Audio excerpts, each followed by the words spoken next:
Hi there, Cancer. Thank you for joining me for your year 2016 forecast.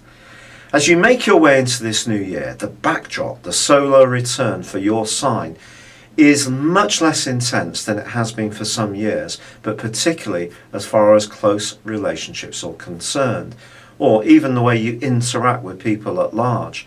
Because there has been, over the last few years, a very intense association between the sign of Capricorn and also the planet Pluto and the rather rebellious influence of Uranus. Now that's going to be repeated for the first 3 months of this year, but then that particular aspect, which has been so difficult over the last 4 or 5 years, does finally come to a close. But also last year the Sun was combining with Pluto and getting involved in this dispute, whereas this year the Sun is actually making a fine angle to Saturn. Now Saturn, of course, is a much maligned influence, and for you as you start this new year, it is in a very practical area, one which can impact on the organisation of your life, your health, fitness and dietary regimes, and also your work. And these are areas that you're probably going to have to grapple with in a big way. It's not that bad things are going to happen, but it's more about you taking more responsibility to do what you can do to ensure that you're doing your best, to ensure that your body is in good fettle, that you enjoy what you do in terms of your work, and that your life is organised in such a way that frees up time to enjoy other things. And Saturn is forging this great angle to the Sun, suggesting that if you can cooperate closely in 2016 with another person on these areas, this can be a way you can flourish. And that could be that you may consider a business partnership. On the other hand, perhaps you can go with one special friend to a gym, or be spurred on in terms of some kind of diet by cooperating with another person, and almost being competitive with one another can actually be a very, very good thing and help you.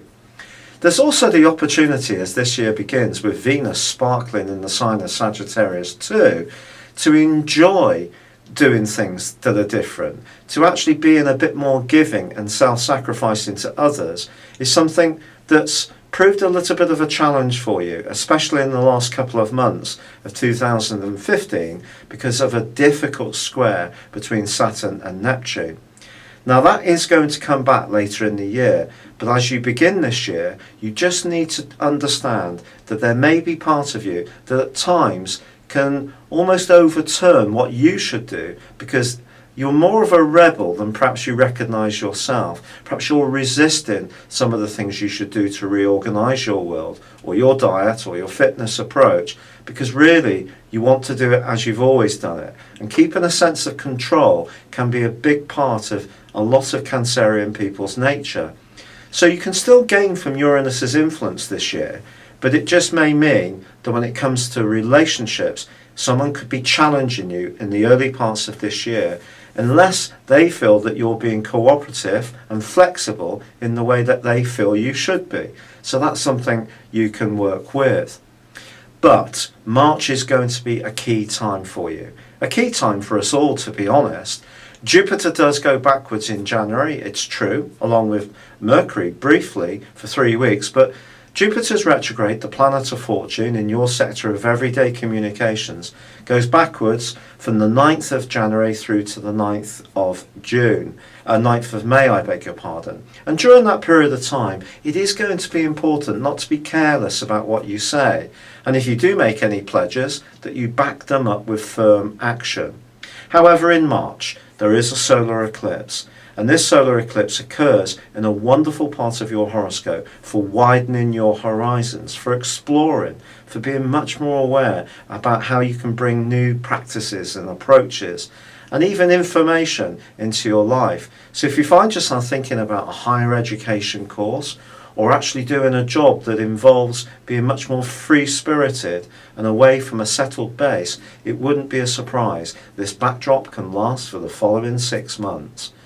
But there is a lunar eclipse also this month on the 23rd, and that occurs in the sign of Libra. For you, very much about home and family. So if your desire to have greater freedom flexibility and independence clashes with your commitments in terms of what you ought to be doing for those closest to you, that too can cause some tensions. So that's one of the downsides of these eclipses you need to be aware of. Or you could find yourself in a situation where you do have a lot of responsibilities and you're not turning your back on them, but you feel very penned in by them and crave the desire to break away and do your own thing.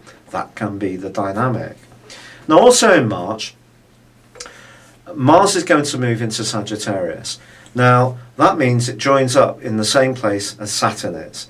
And for 5 months of this year, Mars is going to be thrusting its way through Sagittarius too. Now, this can strengthen your health, and it can be a counterbalance to the restrictive energies of Saturn, but it also can say to you that it can kid you into thinking that you're almost invincible and you can push your body too hard.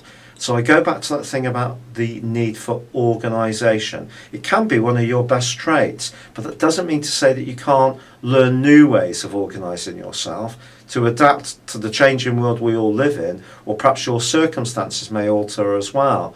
So that flexibility is going to be important. But Mars generally in this area can also give you a real ability to spot details.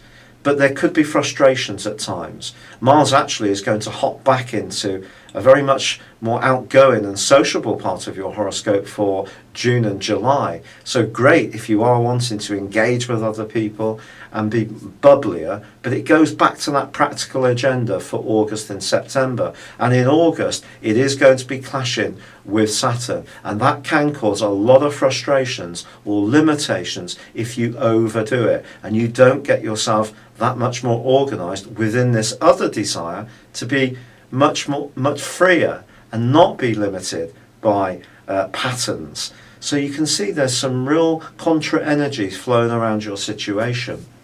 However, Jupiter then goes forwards in May, which is obviously a positive thing, and it could see you really soaking up new ideas, communicating with different people, and perhaps that may mean a new job. It could also mean different diets or ways of doing things. Different exercise routines can also be of interest to you.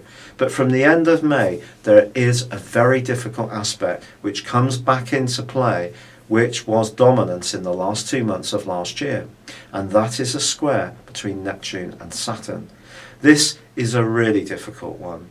And if you are overdoing it, from the end of May through to the end of October, it will punish you almost by draining you out, and your energy could be so much lower unless you can narrow your focus onto the things that are truly important. There is, however, the opportunity to liberate yourself from this restrictive vibe, this draining influence, as you make your way into September, when on the first day you can find your mind really starts to feel much more alive.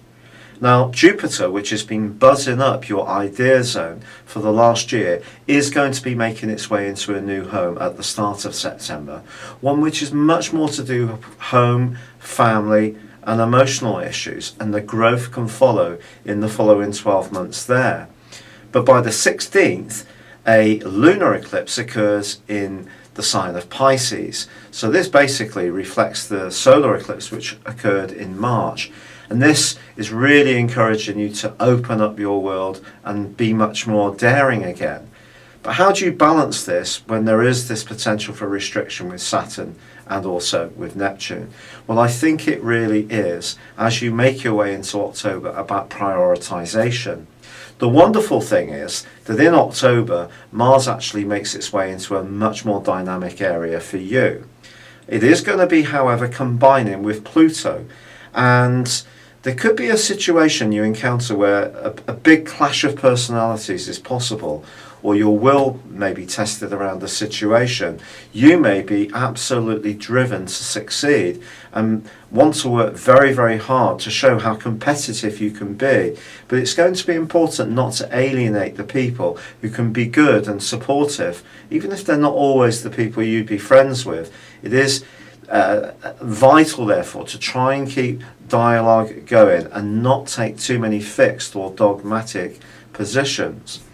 Once Mars makes its way, however, into the sign of Aquarius later on in November, this is your opportunity to grapple more with practical issues, especially around finances or shared assets. But towards the end of December, Mars then moves into Pisces. So you get that desire to open up the clutch again. And you may find that you'll be travelling sometime late in the year. Okay, there is the seasonal holidays and some people do go to somewhere else to spend their time. But for you, it could be a bit more than that. You may be thinking about visiting an exotic location, going to a holiday destination you've never been to before. It's almost as if you're looking for some real inspiration, but you've got the drive to open up your world, to escape those limitations.